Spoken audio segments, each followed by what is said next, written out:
What's the scariest space fact / mystery in your opinion?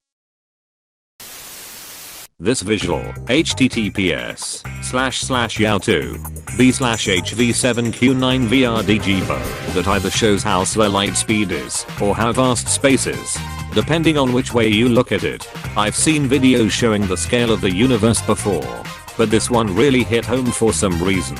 The speed of light, the fastest speed possible, looks painfully slow when you look at it in the context of even a fraction of our solar system. We are stuck here, aren't we? Edit. This genuinely seems to trigger some people. So here's a warning. May cause existential dread. Some stars are even bigger than the distance between Mars and us. Imagine. It takes light some time to travel the object producing it. It's crazy. Even crazier is that the photons hitting Earth today are likely hundreds of thousands of years old. It takes them a very long time to make it out of the sun while bumping into shit. Crazier than that is the fact that if you lived on that photon, to you, the photon wouldn't even be a millisecond old before it hit Earth and died. Voyager 1 will outlive planet Earth. Edit. Wow. Didn't expect this post would generate so much interest. Couple of clarifications. First, I was referring to Voyager 1, not 2, so fixed that. Which is not to say that Voyager 2 also won't outlive planet Earth. Second, my source mentions that it is plausible to imagine that Voyager 1 will outlive our planet given how incomprehensibly vast space really is. You can watch the interesting and rather fun video here, https://youtube.b/pmmhfhwflqq. Who knows how long that thing will last. Maybe it'll never be found. And love for eons, until its atoms begin to decay. My commander in Elite Dangerous is actually going to go check it out. You can actually find it roughly where it would be in the year 3306. Holy shit, really? This fucking game. Man. So cool. Is there a place I can look up the coordinates? Just go to Solanduce or FSS to search for it. It'll show up as Ancient Probe. There's also a tourist beacon next to it. Here's one closer to home. The Kessler effect is the theory that a single destructive event in low Earth orbit could create a cascade where satellites break up into tiny fragments, taking out other satellites, breaking up into smaller fragments, and so on, until the Earth is completely surrounded by a massive cloud of tiny flying death shrapnel, which would make leaving this planet almost impossible. If you look up how much space debris there is already up there and how many satellites currently orbit, plus the continued growth of the commercial space industry, I think about it a lot. You should read 7Fs. It could get worse. 7Fs takes it to the extreme. Great book. The concept is also explored on a much smaller scale in Peter F. Hamilton's Fallen Dragon. It's not even one of the main points of the story, but basically a planet purposely creates a 7Fs-like event using an asteroid, meaning that, while they can't leave for thousands of years, no one else will be able to get in either. Holy shit, I know Peter F. Hamilton. He was my neighbor about 10 years ago. No fucking way. He's one of my favorite authors. Ever gone on a road trip and hit a patch where you're just driving for hours and you don't see anything exciting? I've experienced this in Australia, Canada and USA, all very large countries. Imagine doing that for years, traveling to another planet. Better than being stuck in a traffic jam to said planet, I guess. Gamma ray bursts. We could be hit by one of these with very little warning. And if it was reasonably close, in universal terms anyway, could wipe us out rapidly or cause a ton of damage. Dark matter / dark energy. The fact that about 95% of the universe is made up of matter we can't see or detect is pretty unsettling to think about. Also, while not a fact per se, I like to think that perhaps the answer to the Fermi paradox is that there are billions of advanced alien life forms out there, but they are physically unable to reach us due to technological limitations. Perhaps interstellar transport is only theoretical, and any aliens capable of reaching us are unable to do so in an acceptable length of time.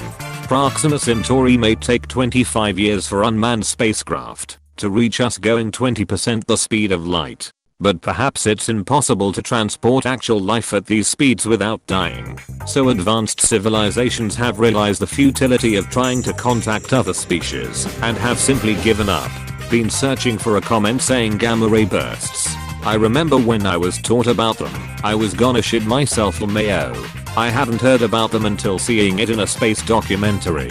They have compared them to gigantic Star Wars laser shots traveling through space. We're basically a speck of dust flying around an intergalactic battlefield. And it's just pure chance if we get hit or not.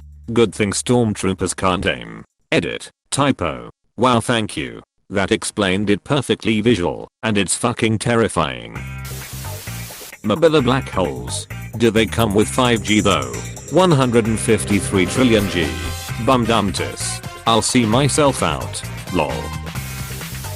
There is literally no end to the universe. No matter how long we study it, there will always be stuff that we will never know, just because of the vastness of space. There could also be multiple universes, which is unbelievable considering that we know so little about our own, and several planes of existence. Perhaps this is just the material world and there is a whole infinitude of existence we can never see with our physical eyes. And perhaps after death, we just ascend to a higher plane of existence. Maybe spirits and souls and things of that nature are real. On the surface of Mars right now is a blur. Jod, help us. If aliens find that first, you need to answer this. And it is vitally important. What blur CD? Beagle to crash landed with a Blur album saved on board its computer. The intent was to broadcast the music playing from the surface of Mars. The second vital question. Does that album include Park Life? If not, all hope is lost. The Boots Void. An area of space where there should be 50,000 or so galaxies compared to other areas of the same size, but there's only about 60. Could just be empty space for some unknown reason. Or it could be an ever-expanding intergalactic empire using Dyson spheres.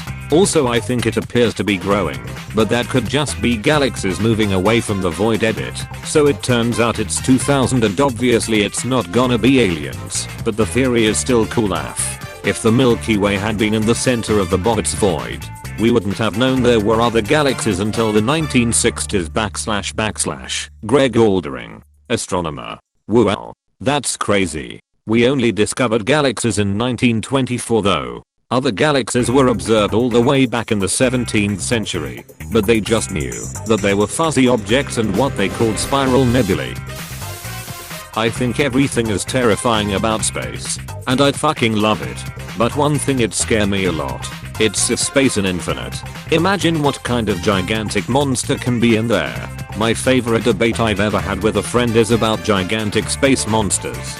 I argued that, since space is infinite, and we don't understand much about it, that there's a good chance that there's a gigantic space monster that's just a massive head that eats planets to live. We went back and forth for like 15 minutes. Edit. By the way, I won that debate. But we do know a lot about physics. I think you could apply physics to determine if a massive spacefaring organism existed. Off the top of my head I'd say no. Nutrients are too sparse in space to sustain any living creature. But it's fun to speculate. I mean, the concept of life is entirely based on Earth examples. So arguing what could and couldn't be based on Earth physics and Earth biology is pretty pointless. Rogue planets. Planets that do not follow any given orbit. They may have been in an orbit at one time, but now they refuse to play by the rules. They were most likely knocked out of their orbit by another body, and now they are set on doing the same. There's a strangely artistic movie called Melancholia that has such a planet. That part of it is disturbing. Is it the Lars von Trier film that Mike Stocklesser likes to reference? Yes to the first one, and I don't know who the second one is. I don't even know if I can recommend it, because I still don't know if I even like it. But I've seen it twice, and do think von Trier depicts major depressive disorder in a very accurate light. Kristen Dunst kills that role. Since we are on the subject of obscure art house space movies, and because I tend to ramble, I do recommend Another Earth. Super surreal artsy movie that was surprisingly touching. Another Earth is one of two movies I have literally said WTF at the end. No spoilers, but I have never been less satisfied at the conclusion of a movie.